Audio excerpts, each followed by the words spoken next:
તમને ઉતરો. હાલો નમસ્કાર, લોકસહાય ગુજરાતી ન્યૂઝમાં તમારું સ્વાગત છે. મિત્ર, આજે આપ જોઈ રહ્યા છો ડુપ્લિકેટ ઘી, ડુપ્લિકેટ દૂધ, ડુપ્લિકેટ માખણ દુનિયાનું વેચાય છે. એક જગ્યાએ નહીં, હરેક જગ્યાએ વેચાય છે. ગુજરાતની અંદર કોઈ સેન્ટરો એવા નહીં હોય કે ત્યાં ડુપ્લિકેટ ઘી નહીં વેચાતું હોય. કઈ રીતે હું કહી શકું?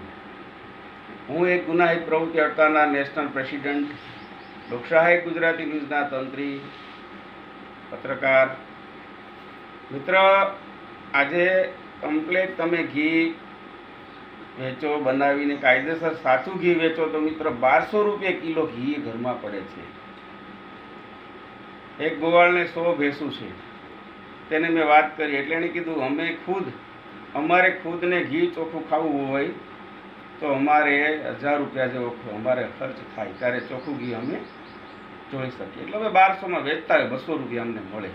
તો મિત્ર, કહેવાનો મારો અર્થ એ છે કે આજે તમે દુકાને જાઓ તો તમને શું કહેશે કે ભાઈ 300 રૂપિયાવાળું ઘી તમારે જોઈએ, 400 રૂપિયાવાળું ઘી જોઈએ, 500 રૂપિયાવાળું ઘી જોઈએ છે, બરાબર છે, કે 600 રૂપિયાવાળું ઘી જોઈએ છે. તો વિચારો કે જેનો પરંપરાથી ધંધો છે, જે ગોવાળ ભરવાડ જે એના બાપદાદા ધંધો કરતા આવ્યા છે, એ લોકો એમ કે આ અમને પોસાતું નથી, આ તમે જે કાંઈ ઘી ખાઓ છો એ ડુપ્લિકેટ ઘી ખાઓ છો.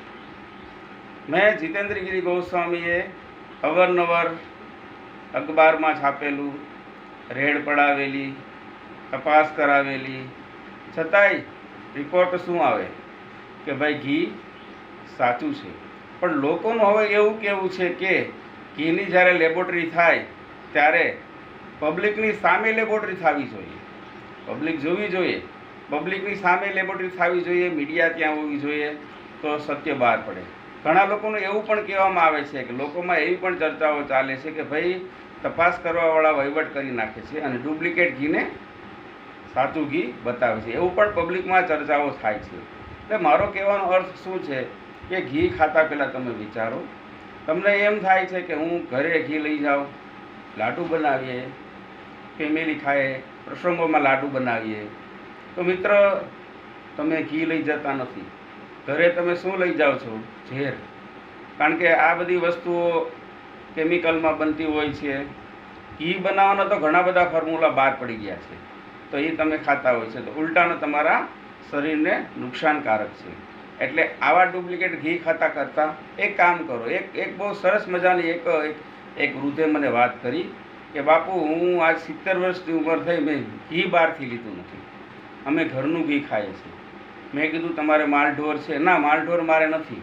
તો તમે શું કરો? બાપુ, અમે 2 લીટર દૂધ લઈએ છીએ, એ દૂધની અમે મલાઈ કાઢીએ છીએ અને એનું અમે ઘી બનાવીએ છીએ, મલાઈનું ઘી બનાવીએ છીએ. દૂધ ગરમ કરી તર કાઢી અને મલાઈનું ઘી બનાવીએ છીએ. એટલે એ રીતે ઘી બનાવો તો પણ તમે ઘી ચોખ્ખું ખાઈ શકશો. બાકી ઇમ્પોસિબલ છે કે તમને ઘી ચોખ્ખું મળવાનું નથી. રહી વાત માખણની, તો માખણ માગો એટલું માખણ મળે. અમુક દુકાને તમે કહો મારે 5 kilo, 10 kilo, 15 kilo, 20 kilo, 25 kilo, એક ડબ્બો માખણ જોઈએ તો મિત્રો માખણ મળી રહેશે. તો એટલું બધું માખણ ક્યાંથી આવે છે? તો માખણ પણ ડુપ્લિકેટ થાય છે. એટલે હું પત્રકાર જીતેન્દ્રગીરી ગોસ્વામી એન્ડ ગુનાહિત પ્રવૃત્તિ અટકાવનાર નેશનલ પ્રેસિડેન્ટ પ્રજાજનોને જણાવું છું કે ઘી લેતા પહેલાં વિચારો કે તમે ડુપ્લિકેટ ઘી તો ખાતા નથી ને. જય હિન્દ, જય ભારત, વંદે માતરમ.